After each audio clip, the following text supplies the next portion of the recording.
kita terus mendukung dan terus mengharapkan para cendekiawan Muhammadiyah untuk bisa menjadi pilar-pilar yang bisa menjaga Republik Indonesia.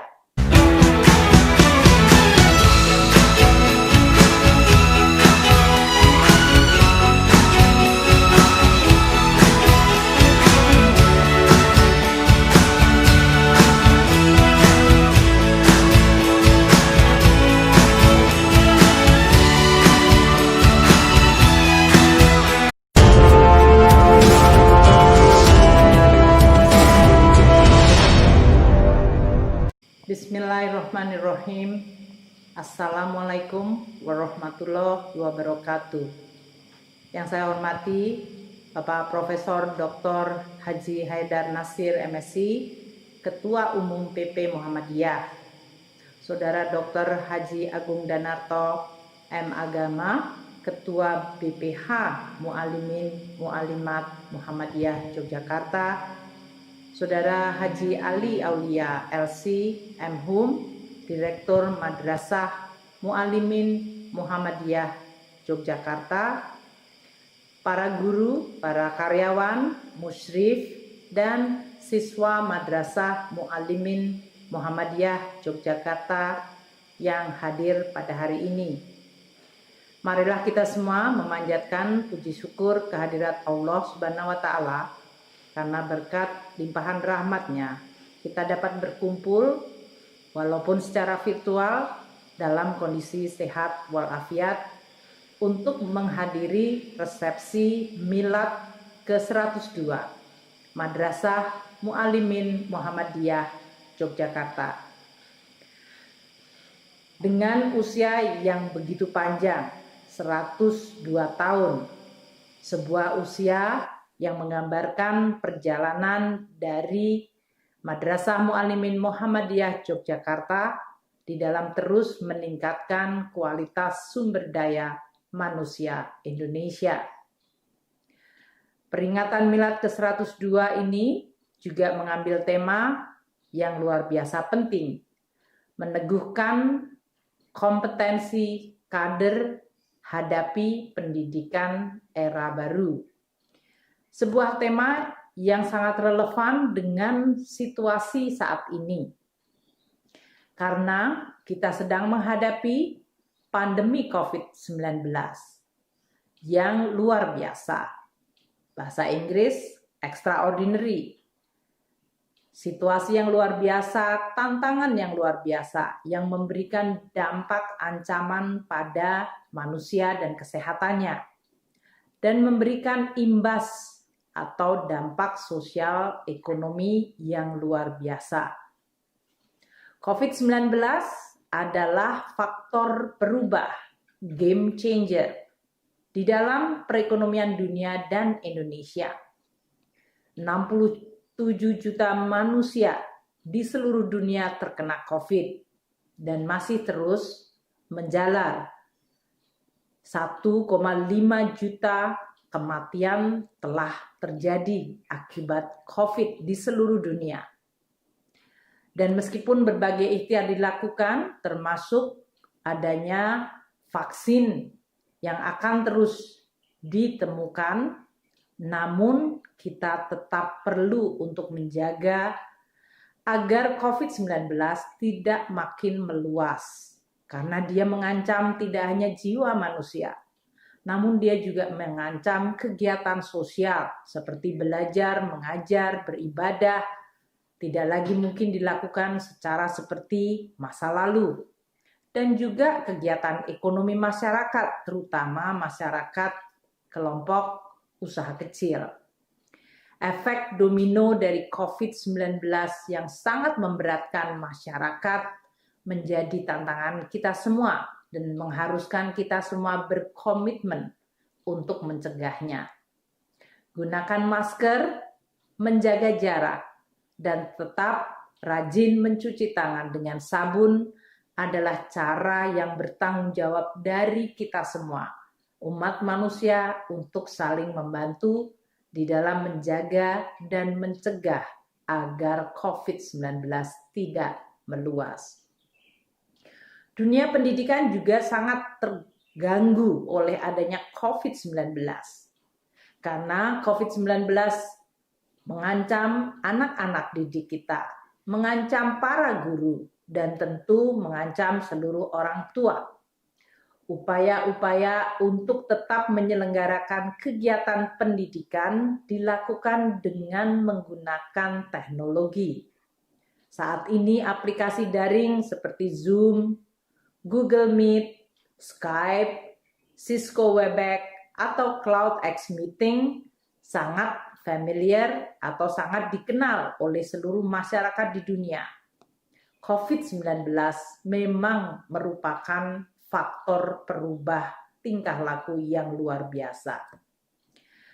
Dalam hal ini, di sektor pendidikan kita perlu untuk terus memfokuskan bagaimana meningkatkan kualitas dari anak-anak didik kita, meskipun kita dihadapkan oleh berbagai tantangan, termasuk COVID-19.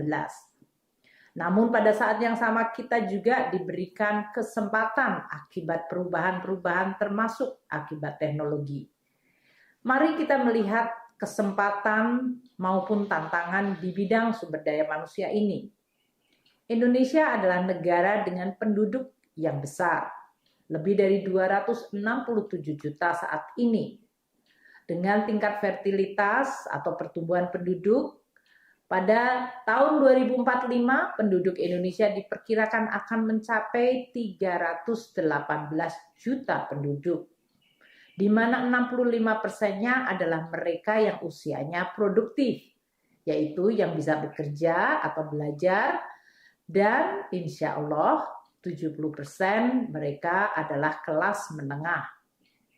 Banyak masyarakat kita pindah ke perkotaan sehingga 73% penduduk kita diperkirakan akan tinggal di perkotaan. Apabila kita mampu menjaga ekonomi kita, maka pada tahun 2045 insya Allah Indonesia akan menjadi ekonomi dengan nilai atau besaran 5 besar dunia. 2045 adalah apabila insya Allah Muallimin merayakan milad ke 127 tahun. Pada saat itu kita berharap Indonesia sudah memasuki perekonomian dan negara yang berpendapatan tinggi. Oleh karena itu, visi seperti itu hanya akan terjadi. Tidak hanya akan terjadi secara otomatis, namun hanya akan terjadi apabila kita semua ikut membangun dan menjaga Indonesia. Tidak ada impian yang terjadi secara begitu saja. Tidak ada suatu tujuan yang datang tiba-tiba dari langit.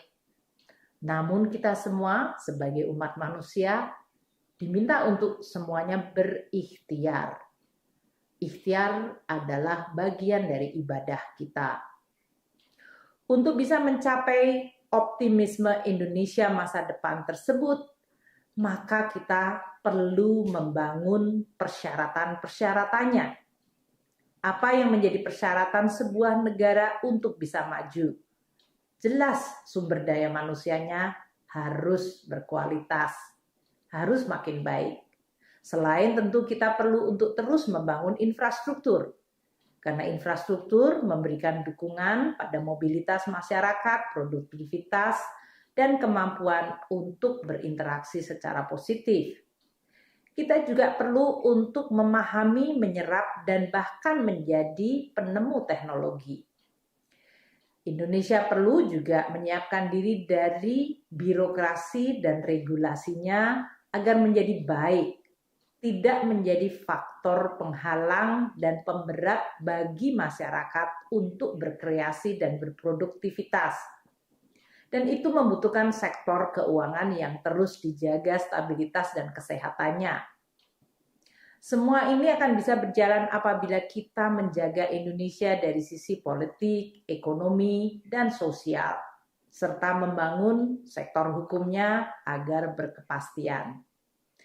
Visi inilah yang sedang dan terus kita ikhtiarkan dan kita upayakan.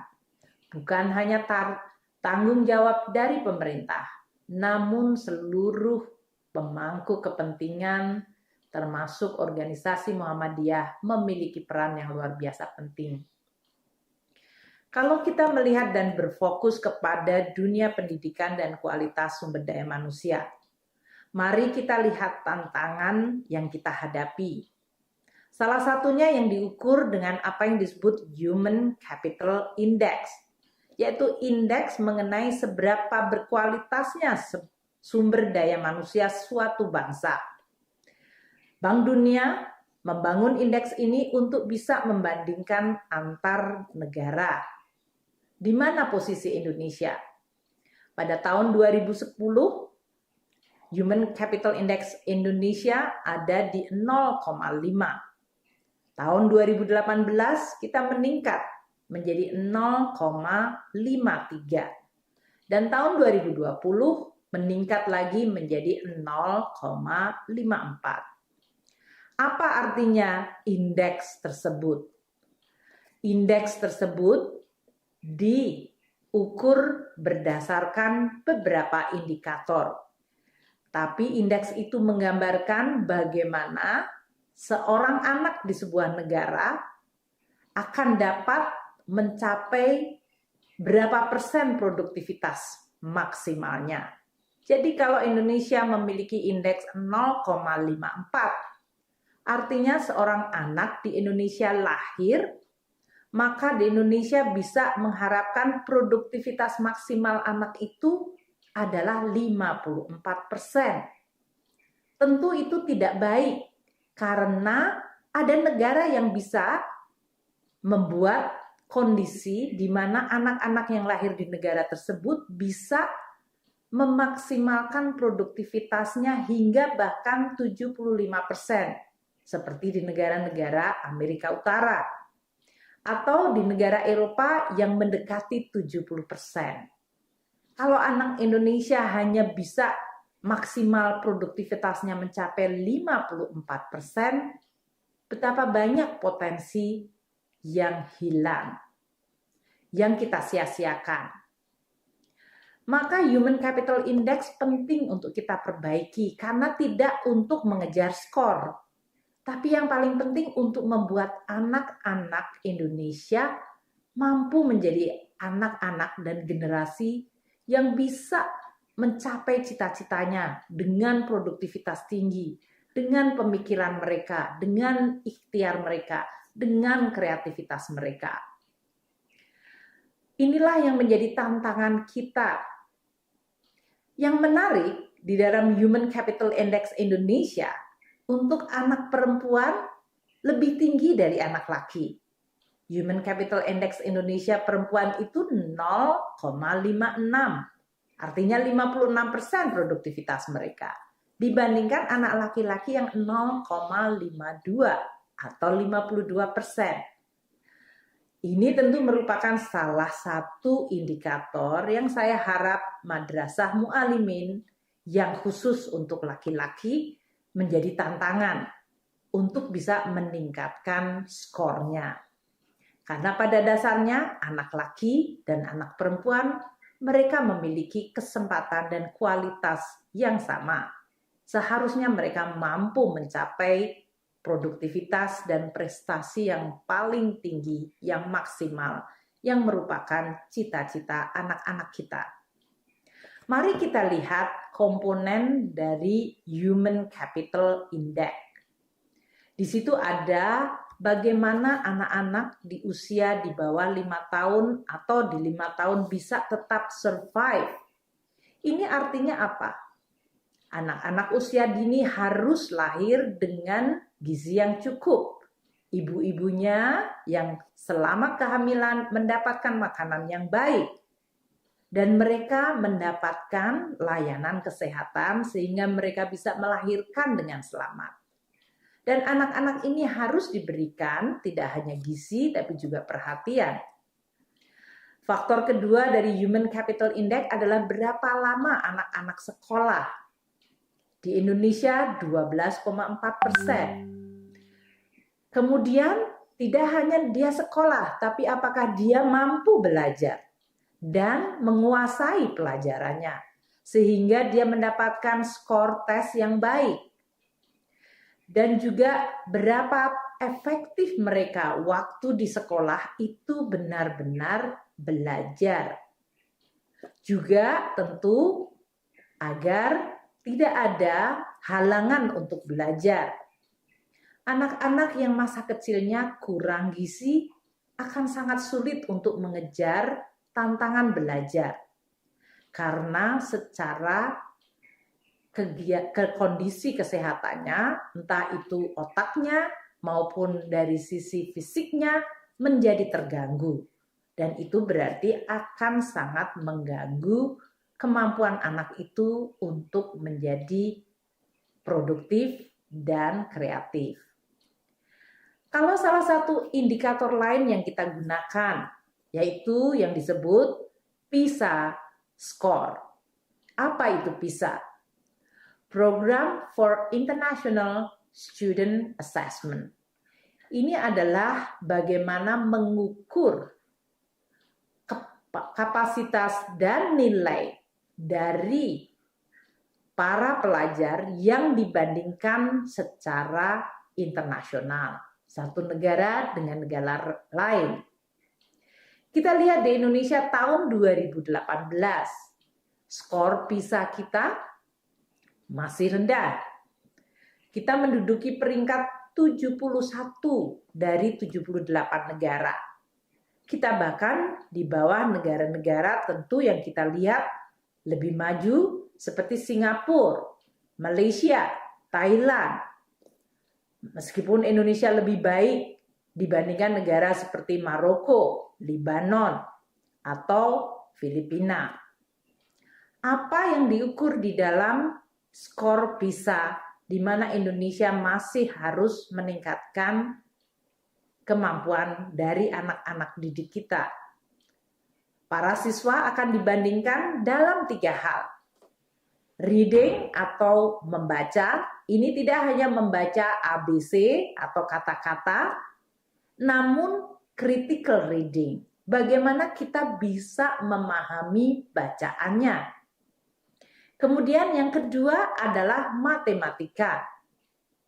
Dan yang ketiga adalah di bidang sains atau ilmu pengetahuan alam. Ketiga hal ini luar biasa penting bagi anak-anak kita untuk bisa di masa depannya mampu untuk bekerja dan terus menjadi manusia-manusia yang produktif. Ini berarti tantangan bagi kita. Bagaimana kurikulum, bagaimana mata pelajaran dan cara mengajar yang bisa membuat anak-anak kita memiliki kemampuan membaca secara kritis, kemampuan matematika, dan di bidang sains. Kita juga melihat bahwa kemampuan untuk hal itu perlu didukung oleh tentu tidak hanya kualitas dari mata pelajarannya, tapi yang paling penting adalah juga cara mengajar. Guru-guru dan materi pembelajarannya harus mampu memberikan stimulasi kepada anak-anak kita untuk menggunakan daya berpikir mereka. Tentu dalam hal ini akan dibutuhkan berbagai upaya untuk memperbaiki kualitas sumber daya manusia Indonesia. Untuk itu, pemerintah terus mendukung melalui anggarannya. Kita tahu bahwa pendidikan merupakan pos belanja terbesar di dalam APBN kita. Karena memang konstitusi memandatkan kita membelanjakan 20% dari anggaran kita untuk kegiatan pendidikan.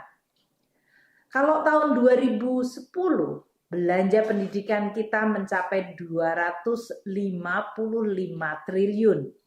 10 tahun yang lalu. Saat ini belanja kita untuk pendidikan mencapai 547 triliun. Tahun depan bahkan kita akan mencapai 550 triliun. Angka yang meningkat hampir 2 kali lipat dalam 10 tahun terakhir. Dan ini ditunjukkan untuk membangun kualitas pendidikan di Indonesia. Siapa yang menikmati seluruh anggaran tersebut? Seharusnya para siswa. Program Indonesia Pintar 15,6 juta siswa diberikan agar anak-anak Indonesia terutama dari keluarga yang kurang mampu, mereka tetap bisa belajar, tidak menjadi drop out.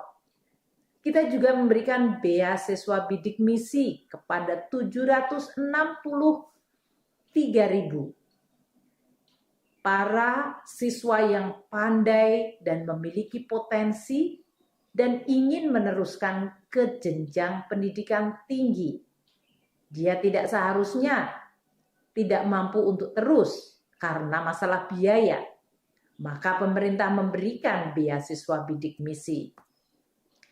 520.000 lebih sekolah-sekolah yang harus kita perbaiki kualitasnya. Dan bagaimana sekolah-sekolah ini bisa terus beroperasi melayani murid-murid yang jumlahnya lebih dari 52 juta. Biaya operasi sekolah adalah belanja terbesar yang berasal dari anggaran pendapatan belanja negara APBN kita yang kita peroleh dari pajak, kita peroleh dari cukai, kita peroleh dari kekayaan negara yang membayar royalti. Itu semuanya ditujukan untuk seluruh kegiatan belajar, baik di sekolah biasa maupun pesantren. Lebih dari 193.000 pesantren, 14,2 ribu pesantren yang mendapatkan bantuan dari pemerintah agar mereka tetap bisa memberikan pelajaran kepada anak-anak didik. COVID-19 telah menyebabkan seluruh masyarakat mengalami dampak yang negatif. Kegiatan belajar mengajar terganggu. Anak-anak harus tinggal di rumah. Orang tua juga tidak bisa ke kantor atau melakukan kegiatan ekonomi seperti berjualan. Oleh karena itu, pemerintah harus hadir dan itu membutuhkan anggaran yang luar biasa besar. 695 triliun. Tahun ini pemerintah harus membelanjakan untuk membantu masyarakat kita, termasuk tenaga-tenaga kesehatan, para dokter, para suster, para bidan, dan juga untuk membeli berbagai peralatan kesehatan untuk mereka yang terkena COVID dirawat dan harus dibayarkan biayanya. Dan untuk anak-anakku semuanya yang harus tetap belajar meskipun tidak harus pergi ke sekolah atau ke madrasah atau ke pesantren, maka pemerintah memberikan bantuan internet bagi seluruh siswa-siswa dan juga mahasiswa. Ini adalah belanja yang luar biasa besar. Para guru pun diberikan bantuan internet. Para dosen juga diberikan bantuan untuk kuota internet. Jadi penerimanya dari anggaran belanja pemerintah 44,3 juta siswa baik sekolah maupun madrasah. 9,96 juta siswa dan 1,12 juta mahasiswa. Mereka mendapatkan manfaat langsung dari APBN. Para guru, para pengelola pesantren, mereka mendapatkan bantuan dan juga mereka yang selama ini adalah guru honorer diberikan bantuan dari APBN secara langsung. Inilah tugas pemerintah untuk menjaga agar meskipun kita menghadapi krisis yang luar biasa akibat virus COVID-19, tidak seharusnya masyarakat dan para siswa, para guru tidak bisa melaksanakan kegiatannya. Saya berharap bahwa seluruh siswa tetap bisa menjalankan kegiatan belajarnya. Dan para guru juga tetap bisa memberikan pembelajaran bagi para siswa. Tentu cendekiawan dari Muhammadiyah yang selama ini memberikan dukungan maupun berbagai masukan kepada pemerintah merupakan partner yang sangat penting untuk kita terus merumuskan langkah-langkah dalam menghadapi tantangan kita bernegara. Ini bukan krisis pertama atau yang terakhir. Selama 75 tahun Republik Indonesia atau bahkan sebelum Indonesia merdeka, bangsa kita sering menghadapi tantangan. Muhammadiyah termasuk dalam hal ini Madrasah Mu'allimin di dalam kurun waktu yang begitu panjang telah juga berkontribusi untuk mengatasi berbagai tantangan kita berbangsa. Bahkan saya diberitahukan bahwa Madrasah Mu'allimin yang ada di Yogyakarta pada masa agresi militer dijadikan kantor dari Kementerian Keuangan. Ini adalah suatu fakta sejarah kontribusi yang luar biasa.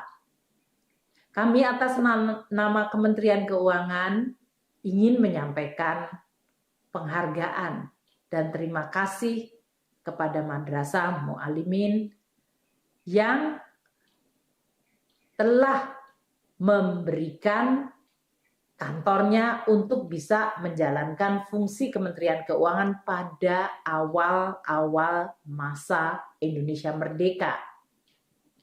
Kader-kader Muhammadiyah juga banyak tersebar di berbagai kementerian lembaga, termasuk Kementerian Keuangan. Bahkan Kementerian Keuangan pernah dipimpin seorang kader Muhammadiyah, yaitu Bapak Bambang Sudibyo, teman saya di kabinet di bawah kepemimpinan Bapak Susilo Bambang Yudhoyono.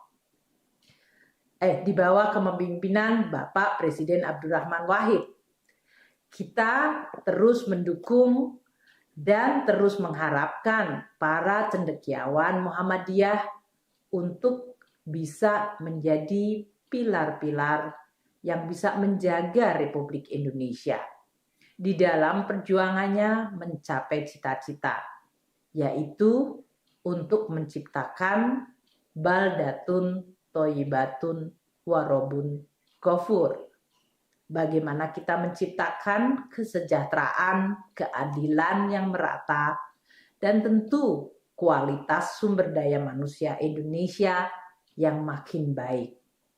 Allah Subhanahu wa Ta'ala telah melimpahkan bagi bangsa Indonesia sebuah negara yang begitu kaya sumber daya manusia dan begitu beragam manusianya. Tugas kita untuk menggunakan seluruh rahmat yang dilimpahkan untuk menciptakan kebaikan bagi sesama umat manusia. Pendidikan adalah kegiatan yang luar biasa penting.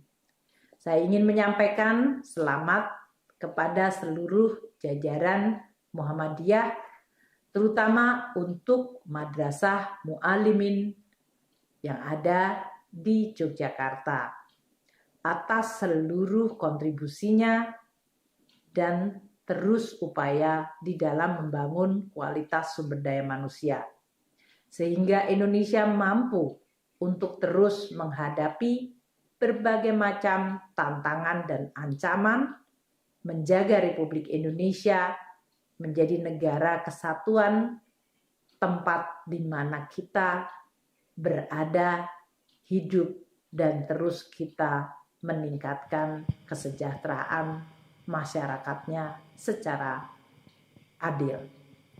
Terima kasih atas undangannya. Sekali lagi, saya ingin menyampaikan selamat milad kepada seluruh jajaran pimpinan Madrasah Mu'allimin Yogyakarta. Semoga pada usianya yang sekarang akan makin memberikan kontribusi yang besar bagi bangsa Indonesia. Terima kasih. Wassalamualaikum warahmatullahi wabarakatuh.